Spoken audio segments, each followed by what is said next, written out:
છોટાઉદેપુર તથા પંચમહાલ જિલ્લામાંથી થયેલ વાહન ચોરીના કુલ 4 ગુનાઓનો ભેદ ઉકેલી એક બોલેરો ગાડી તથા 3 મોટરસાયકલ સાથે વાહન ચોરને ઝડપી પાડતી છોટાઉદેપુર લોકલ ક્રાઇમ બ્રાન્ચ।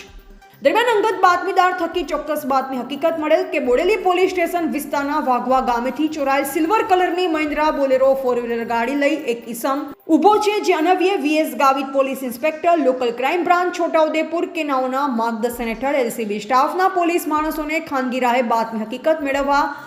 લેવાડ ગામ તરફથી છોટાઉદેપુર તરફ આવી રહેલ છે। જે હકીકત આધારે છોટાઉદેપુર ડોન બોસ્કો સ્કૂલ પાસે વોચ નાકાબંધી કરી બોલેરો ગાડી સાથે ચાલકને પકડી પાડી ગાડીની માલિકી અંગે આધાર પુરાવો માંગતા છે, તેની પાસે કોઈ આધાર પુરાવો મળી આવેલ નહીં, જેથી પોકેટકોપ મોબાઈલમાં ચેસિસ નંબર તથા એન્જિન નંબર ઉપરથી સર્ચ કરાતા તેનો સાચો રજિસ્ટર નંબર GJ06DB 1693 જણાવેલ। જે બોલેરો ગાડીના માલિકનો સંપર્ક કરાતા તેમણે બોલેરો ગાડી તેના ઘર આંગણેથી ચોરી થયેલ હોવાનું જણાવેલ। જે અંગે બોડેલી પોલીસ સ્ટેશન ખાતે ઇપિકો કલમ 379 મુજબનો ગુનો દાખલ થયેલ છે। જે પકડાયેલ ઇસમની યુક્તિ પ્રયુક્તિથી વિશ્વાસમાં લઈ ઊંડાણપૂર્વક વધુ પૂછપરછ કરાતા પોતે છોટાઉદેપુર જિલ્લાના પાનવડ, બોડેલી, છોટાઉદેપુર પોલીસ સ્ટેશન વિસ્તારમાંથી મોટરસાયકલ તથા પંચમહાલ જિલ્લાના જાંબુઘોડા વિસ્તારમાંથી મહિન્દ્રા પિકઅપ તથા મોટરસાયકલની પોતે તેના અન્ય મિત્ર સાથે મળી ચોરીઓ કરેલ હોવાનું જણાવતા પકડાયેલ ઇસમને CRPC 41(1)D મુજબ અટકાયત કરી વધુ કાર્યવાહી અર્થે